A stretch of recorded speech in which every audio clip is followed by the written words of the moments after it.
Cowok ini namanya Jungdo. Jungdo suka banget main game dan bela diri. Soal bela diri, hampir semua teknik bela diri dia kuasain. Saking jagonya, setiap kali ikut pertandingan atau kejuaraan, tuh bocah pasti menang.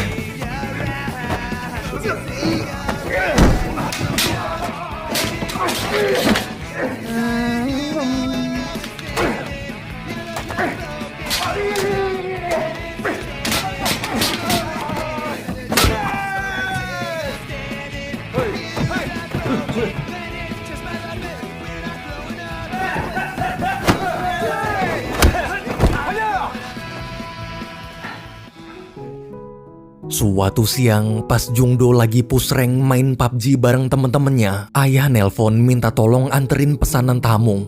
Setiap hari, Jungdo selalu membantu usaha kedai ayahnya. Hingga suatu malam, ketika sedang mengantar pesanan, Jungdo nggak sengaja ngeliat ada polisi lagi berantem sama penjahat.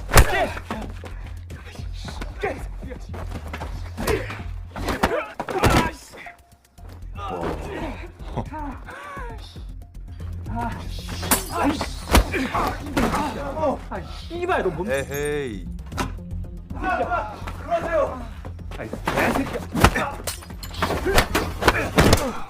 괜찮으세요? 정말 감사합니다. Esok harinya, berkat aksinya kemarin, Jungdo diundang ke kantor polisi untuk diberi penghargaan. Selesai foto-foto, seorang polisi senior bernama Kim menyapa dan ngajak kenalan. Waktu ngobrol di kantor, Kim memberitahu kalau sekarang dia lagi kekurangan petugas lapangan. Karena Jungdo jago bela diri, Kim membujuknya agar mau bergabung. Cobain aja dulu sebulan, siapa tahu cocok. Jungdo lalu bertanya, apa kerja jadi polisi itu seru? Kim menjawab, seru banget. Jungdo pun tertarik, tapi dia minta waktu memikirkan dulu. Sepulang ke kedai, Jungdo cerita ke ayah soal tawaran Kim tadi. Mendengar putranya ingin jadi polisi, ayah mendukung, yang penting bisa jaga diri. Setelah dapat izin, besoknya Jungdo mulai bergabung ke divisi pengawas tahanan kota.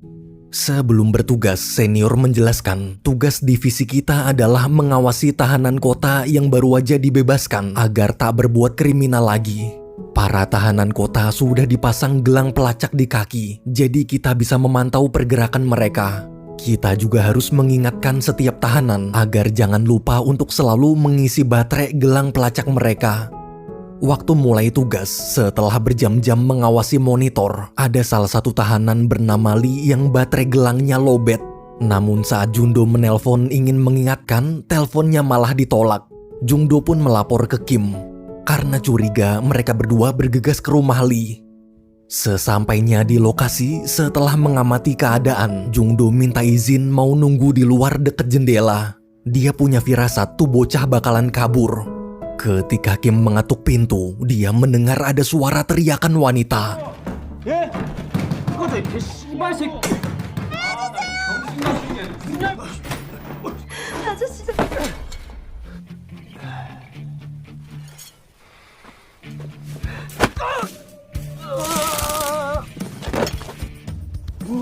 Dengan mudah Jungdo melumpuhkan Lee. Waktu melihat Kim memborgol Lee, Jungdo kagum. Ternyata benar, jadi polisi itu keren. Besoknya lagi-lagi ada tahanan kota yang terpantau mencurigakan. Dengan semangat Jungdo langsung melapor. 팀장님.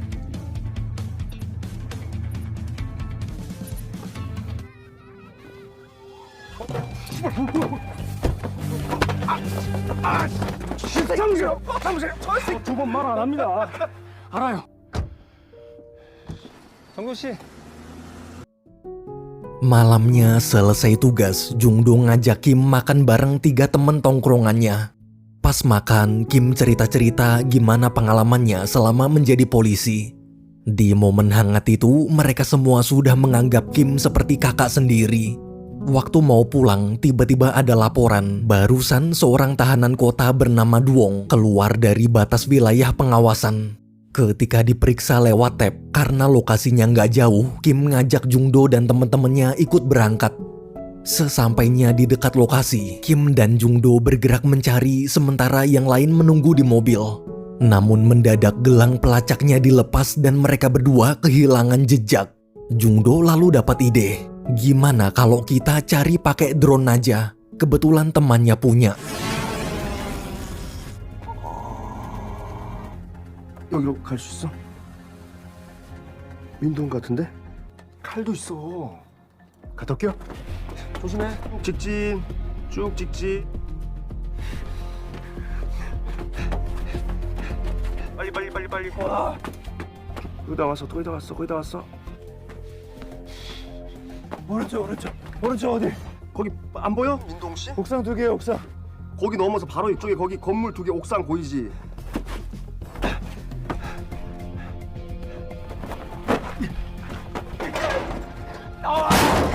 이 새끼야! 주니 개새끼야! 나와! 지금 민동 씨! Saat Duong ingin menghabisi orang, sambil ngos-ngosan Jungdo berusaha menenangkan. Duong malah nyerang Jungdo.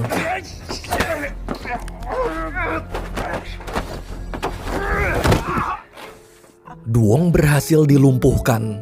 Tapi pas Jungdo lengah, Duong mengancam ingin berbuat nekat. Jungdo pun panik. Di telepon saat tahu situasinya, Kim minta Jungdo mengikuti ucapannya. Sesuai arahan Kim, Jungdo bertanya, apa Duong lagi ada masalah? Sambil menangis, Duong cerita kalau dia malu dan sakit hati selalu dihina temannya gara-gara jadi tahanan kota. Jungdo lalu berusaha menenangkan. Dia tahu Duong lelah, tapi bersabarlah sedikit lagi. Jika sabar menjalani masa hukuman sampai selesai, maka status tahanan kota akan berakhir dan akan bisa benar-benar bebas. Setelah ditenangkan, Duong akhirnya luluh. Keesokan harinya, terlihat Jungdo baru aja mengganti gaya rambutnya jadi lebih rapih.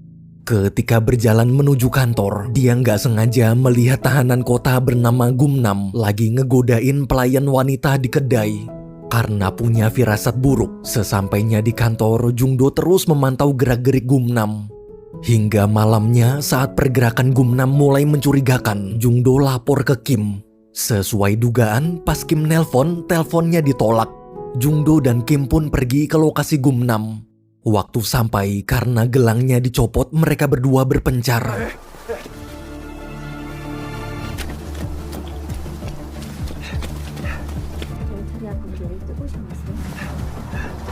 괜찮으신 거죠? Di tengah pencarian, Jungdo teringat tadi dia sempat melihat Gumnam mampir ke salon bibinya. Karena salonnya sepi, Jungdo yakin pasti Gumnam ke sana. 오늘 왜 잠그시는 건데요?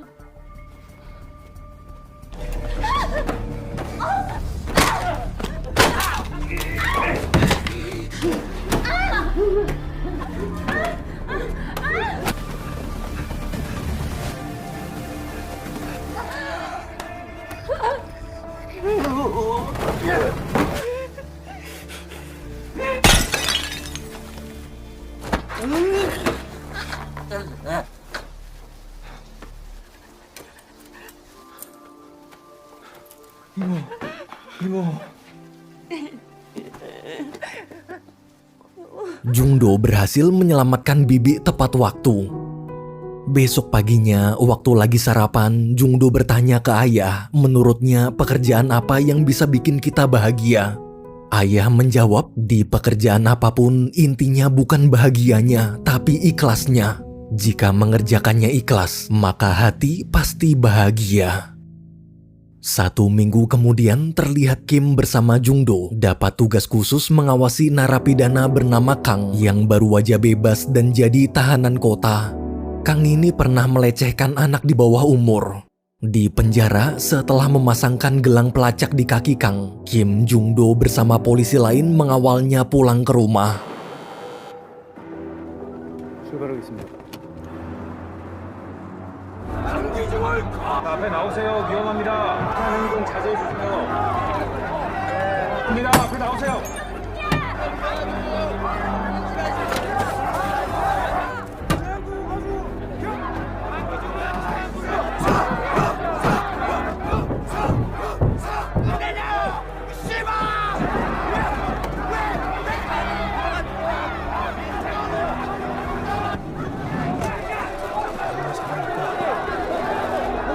빨리.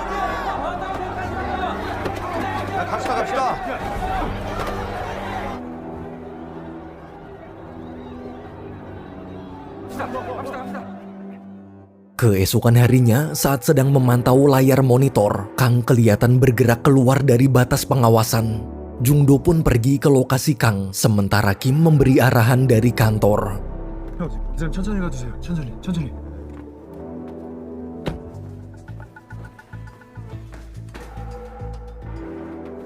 형, 어디로 왔는지 아버지 애들 다니는 학원인데요. 형 2층에서 5층까지 주변에 뭐가 있어? 내려볼게요.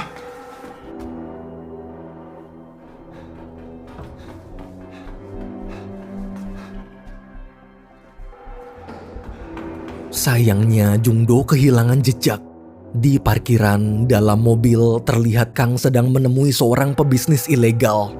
Si pebisnis menawarkan Kang pekerjaan untuk membuat film dewasa yang akan dijual ke situs gelap.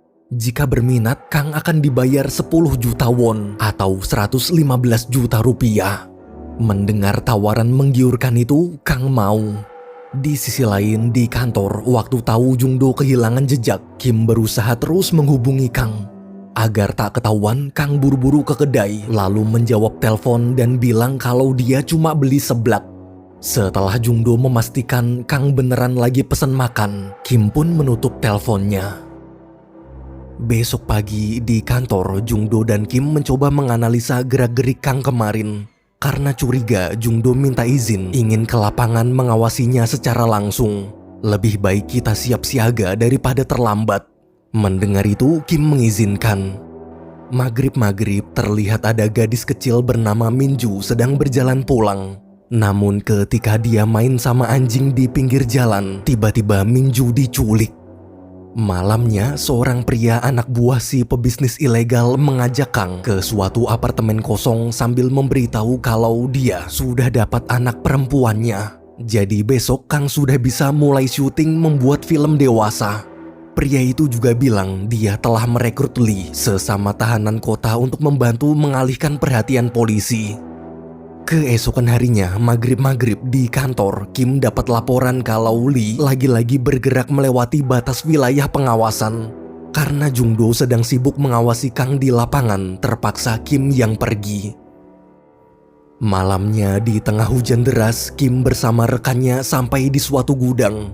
Waktu keliling mencari Lee, mendadak terdengar suara teriakan perempuan. Saat ingin menolong, ternyata mereka dijebak. Di sisi lain, Jungdo masih terus mengikuti Kang. Ketika masuk ke dalam ruko, Jungdo juga dijebak.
Meski Jungdo selamat, tapi di sisi lain Kim dan rekannya terluka parah.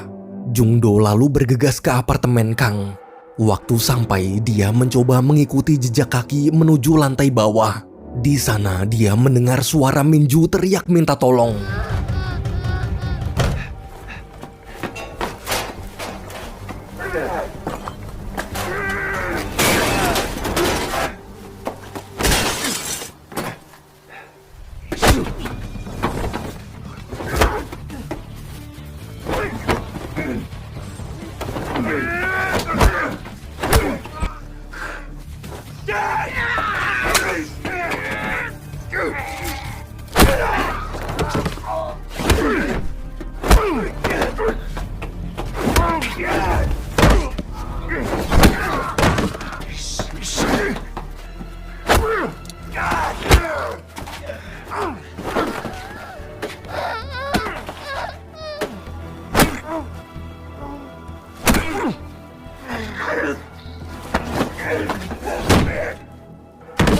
Jungdo berhasil mengalahkan Kang. Melihat Mingju menangis ketakutan dengan kondisi terluka parah, Jungdo berusaha menenangkan. Namun dia lengah. 저기. 가자.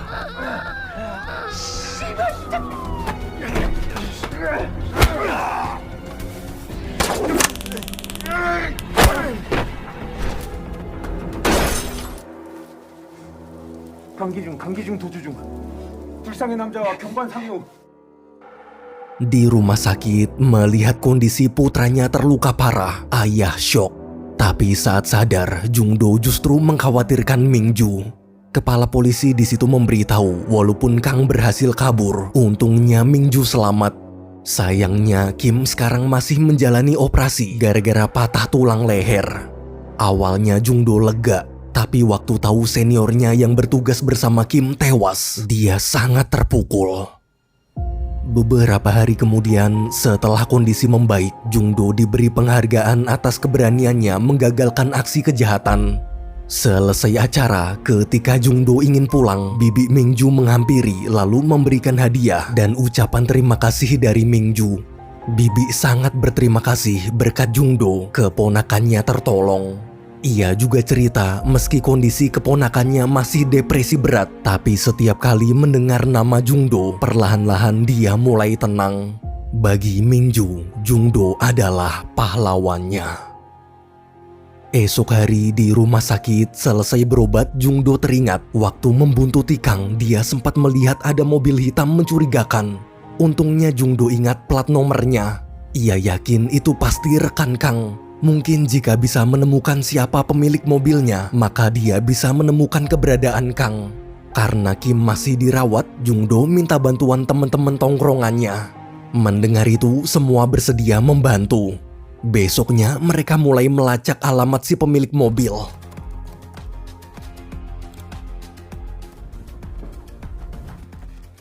설사한테 맞을까? 내가 원격 조종할 수 있어. Beberapa hari kemudian, setelah berhasil menemukan lokasi apartemen si pemilik mobil, Jungdo bersama teman-temannya mulai bergerak.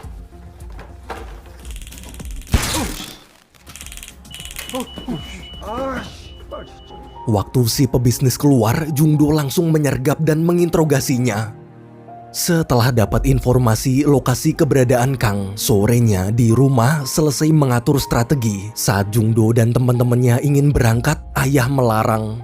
Ayah tak ingin Jungdo membahayakan diri lagi. Ketika bicara berdua, dengan sedih Jungdo memberitahu Mingju mengalami depresi berat padahal umurnya baru 10 tahun. Sekarang penjahat itu sedang berkeliaran di luar sana. Siapa lagi yang akan jadi korban pelecehannya? Meski polisi sedang bergerak mencari, tapi Jungdo juga tak bisa tinggal diam gitu aja. Tolong izinkan jagoanmu ini pergi, ayah. Jungdo janji akan pulang dengan selamat. Melihat tekad putranya, ayah akhirnya mengizinkan. Jungdo dan teman-temannya lalu berangkat ke lokasi Kang.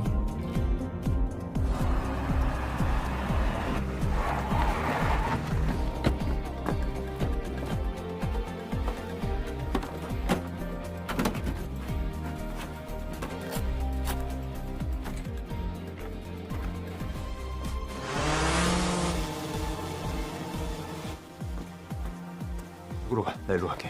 조심해. 안녕하세요. 네, 이런 사람 보신 적 있으신가요? 처음 보는 얼굴인데. 아니요, 못 봤는데요. 없어요. 죄송합니다. 고맙습니다. 안에 남자 신발도 많아. 여기 중국집 그릇도 여러 개 있고 뒤에 있는 대원 여인숙 앞인데 우리 맨 처음 들어왔던 골목길 봐봐. 저거 봐. Setelah menelusuri lokasi, mereka menemukan ada penginapan mencurigakan. Saat tahu Kang ada di dalam, Jungdo menyuruh teman-temannya kembali ke mobil biar dia yang masuk sendirian. 새끼야 나와! 어떤 씨발놈이 지금. 저기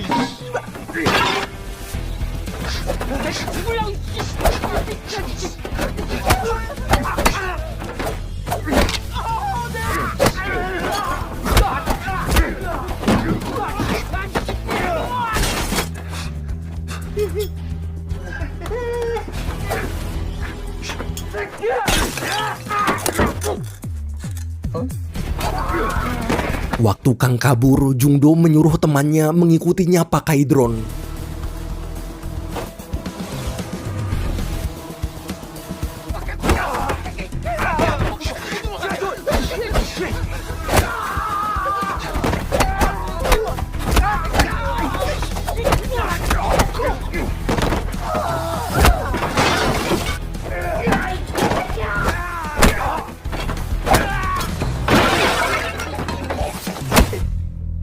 Setelah berhasil mengalahkan semua preman, Jungdo buru-buru mengejar Kang sesuai arahan temennya. Ketika bertemu, kini hanya tersisa Kang sendirian. Mereka berdua pun by one, 1 lawan 1.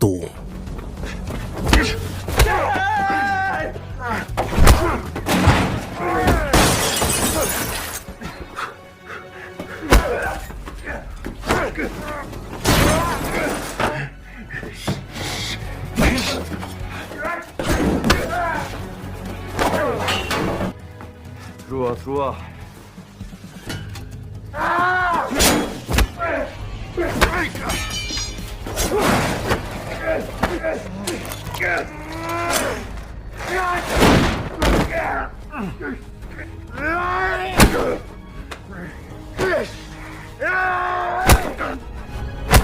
Melihat Jungdo hampir kalah, temannya menolong pakai drone.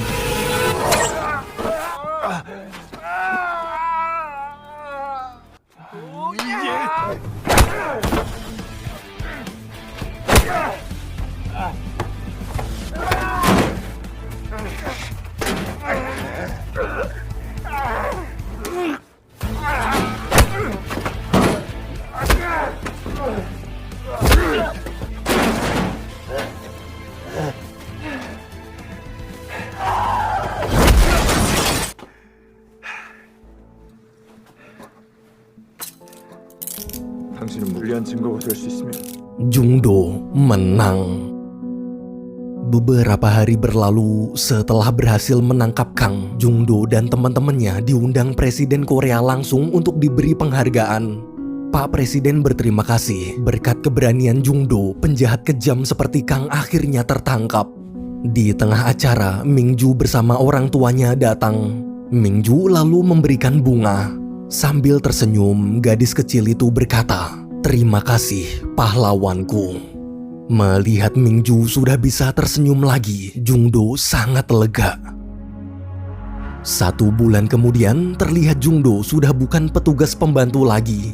Kini dia telah diangkat menjadi polisi resmi. Pagi itu, ketika sedang mengawasi monitor, tiba-tiba ada salah satu tahanan kota yang pergerakannya mencurigakan. Dengan sigap, Jungdo langsung melapor ke Kim. Mereka berdua pun berangkat mengamankan kota. Film berakhir.